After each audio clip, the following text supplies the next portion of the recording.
તો આ સાથે સુરતથી સમાચાર સામે આવી રહ્યા છે। સુરતથી સમાચાર પ્રાપ્ત થયા છે, જેમાં સ્માર્ટ મીટરને સારું કહેનારા કીર્તિદાન ગઢવી પર વાર કરવામાં આવ્યા છે। સુરતના પૂર્વ એમએલએ ધીરુ ગજેરાના કીર્તિદાન ગઢવી ઉપર પ્રહાર।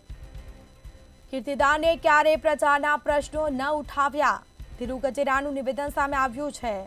કીર્તિદાન ક્યારે જનતાનો અવાજ ન બન્યા। પ્રજાએ તેમને લોક સાહિત્યકારનો દરજ્જો આપ્યો છે। પ્રજાના પ્રશ્નોને બદલે સરકારની ભાંઠાઈ કરવી ખોટી છે। તો પૂર્વ એમએલએ ધીરુ ગજેરાના કીર્તિદાન ગઢવી ઉપર પ્રહારો જોવા મળ્યા છે। સરકારી વાજા બનવાને બદલે લોકોના અવાજ પણ બનો તેવું જણાવ્યું છે। તો સ્માર્ટ મીટર પ્રજાના હિતમાં હોવાનો કીર્તિદાનનો દાવો।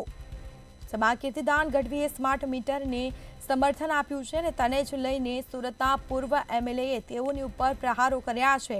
લોકોને સ્માર્ટ મીટર અપાવવાના કીર્તિદાનને અપીલ કરી હતી।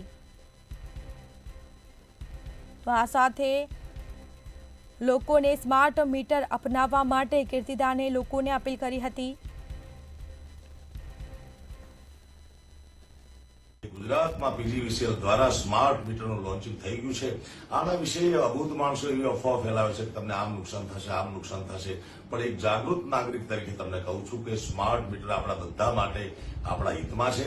એમાં જરાય ગફલતમાં રહેશો નહીં, કોઈ પણ ખોટી અફવાથી દૂર રહેજો।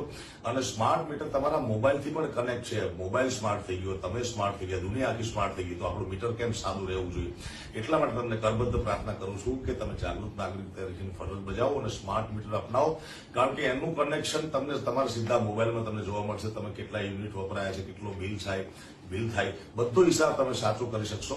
સ્માર્ટ મીટરના ફાયદા હોય કે ન હોય એ મને ખબર નથી, પરંતુ ગુજરાતના સાહિત્ય કલાકાર કીર્તિદાનભાઈ ગઢવીનો વિડીયો ગઈકાલના દિવસમાં એક વાયરલ થયો, ત્યારે મને એમ થયું કે આ લોક કલાકારે ગુજરાતની ભવી પ્રજા માટે મોરબીનો કાંડ હોય, રાજકોટ કાંડ હોય, ખ્યાતિ કાંડ હોય કે સુરતની તકસીર હોય કે બરોડાની ઘટના હોય કે ગુજરાતની અસંખ્ય કુદરતી આપત્તિ હોય કે અન્ય આપત્તિઓમાં ક્યારેક કીર્તિદાનભાઈ ગઢવી ગુજરાતની પ્રજાનો અવાજ બન્યા હોય એવું મને ખ્યાલ નથી।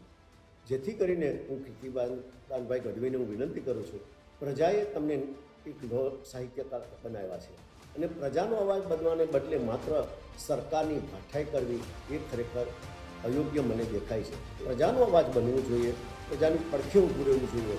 માત્ર ને માત્ર નિર્માલ્ય થઈ અને સરકારની દલાલી કરવી મને અયોગ્ય દેખાય છે।